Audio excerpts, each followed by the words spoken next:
अस्सलाम वालेकुम। 10th class हम लोग केमिस्ट्री का चैप्टर नंबर 11 पढ़ रहे हैं, organic chemistry. And organic chemistry में जो हमारा टॉपिक है वो है diversity and magnitude of organic compound. के ये जो ऑर्गेनिक कंपाउंड इतने ज़्यादा डाइवर्स्ड हैं ये किस वजह से हैं, तो उसमें से हम लोगों ने एक टॉपिक डिस्कस कर लिया था, कैटिनेशन। ठीक है, यानी कार्बन एटम की एबिलिटी जो वो आपस में लिंक अप होके स्ट्रेट चेन बनाते हैं, साइक्लिक स्ट्रक्चर बनाते हैं, ब्रांच चेन बनाते हैं।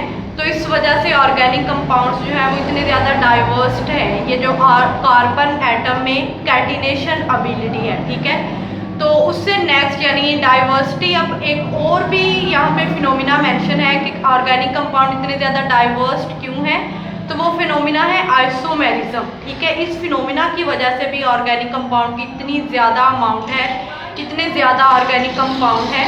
तो जो आइसोमेरिज्म है ना, आपकी बुक पे बात करने से पहले, बुक पे जो टॉपिक मेंशन है उससे पहले एक जनरली जस्ट सपोज हमारे पास एक ऑर्गेनिक कंपाउंड है। ठीक है, ऑर्गेनिक कंपाउंड के हम लोगों ने फार्मूलाज पढ़े थे, जिसमें से दो फार्मूलाज का यहाँ पे जिक्र है, molecular formula and structural formula. ठीक है, हमारे पास एक ऑर्गेनिक कंपाउंड है, उस ऑर्गेनिक कंपाउंड का मॉलिक्यूलर फार्मूला तो सेम होगा। ठीक है, यानी मॉलिक्यूलर फार्मूला रिप्रेजेंट करता है एग्जैक्ट नंबर ऑफ एटम्स को। ठीक है, अब अगर हम वो जो नंबर ऑफ एटम्स है हमारे पास, जो एटम्स हैं उनकी अगर हम अरेंजमेंट चेंज करते जाए, ठीक है, उन एटम्स को हम डिफरेंट तरीके से अरेंज करते जाएंगे, तो उस मतलब ऑर्गेनिक कंपाउंड के स्ट्रक्चरल जो फार्मूलाज हैं वो डिफरेंट बनते जाएंगे। जैसे जैसे हम एटम्स की अरेंजमेंट को चेंज करेंगे एक नया स्ट्रक्चरल फार्मूला बन जाएगा।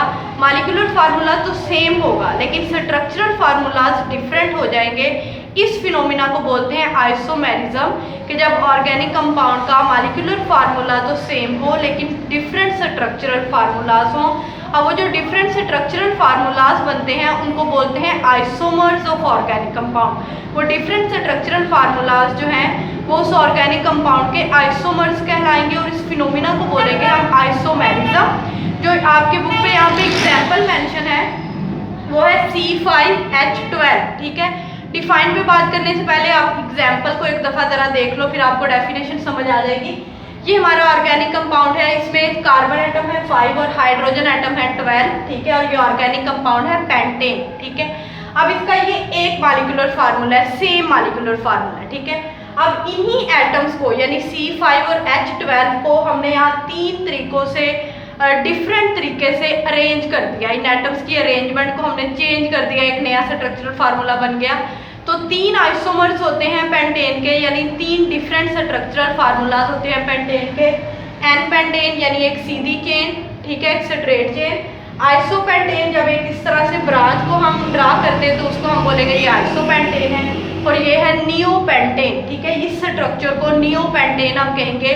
डिफरेंट अरेंजमेंट कर देने से एटम्स की डिफरेंट स्ट्रक्चरल फार्मूलाज बन गए, हम बोलेंगे ये तीन आइसोमर्स हैं किसके, पेंटेन के। ठीक है, और इस फिनोमिना को आइसोमेरिज्म बोलते हैं। आपके बुक पे जो डिफाइन मेंशन है, the compounds are said to be isomers. Compounds isomers कहलाते हैं if they have same molecular formula, अगर उनका मॉलिक्यूलर फार्मूला सेम हो पर डिफरेंट स्ट्रक्चरल फार्मूला, लेकिन उनका स्ट्रक्चरल फार्मूला डिफरेंट हो।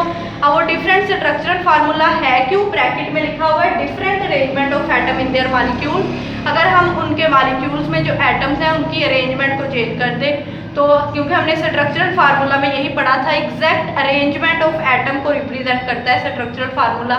तो अरेंजमेंट जब हम चेंज कर देते हैं तो स्ट्रक्चरल फार्मूला चेंज हो जाता है और वो आइसोमर्स ऑफ कंपाउंड कहलाते हैं। सिंपल सा ये एक टॉपिक है, अगर आप लोगों को समझ आ जाए इजीली, आप लोगों ने डेफिनेशन करनी है और इस तरह से ये एग्जाम्पल्स कर लेनी है। अच्छा, एग्जाम्पल्स के बाद एक बात यहाँ पे मेंशन है एक स्टेटमेंट में कि अगर कार्बन एटम की तादाद बढ़ जाए तो आइसोमर्स की तादाद भी बढ़ जाती है। यानी यहाँ पे C5 थे, कार्बन एटम 5 थे, तो 3 आइसोमर्स हैं। अगर कार्बन एटम की तादाद बढ़ती जाएगी, कार्बन एटम 6 हो जाएंगे, 7 हो जाएंगे, तो उसी मतलब सीक्वेंस से ये जो स्ट्रक्चरल फार्मूलाज हैं ये भी और बनते जाएंगे, आइसोमर्स की तादाद भी बढ़ती जाएगी कार्बन एटम की तादाद बढ़ा देने से। ठीक है, तो ये आज का हमारा टॉपिक है।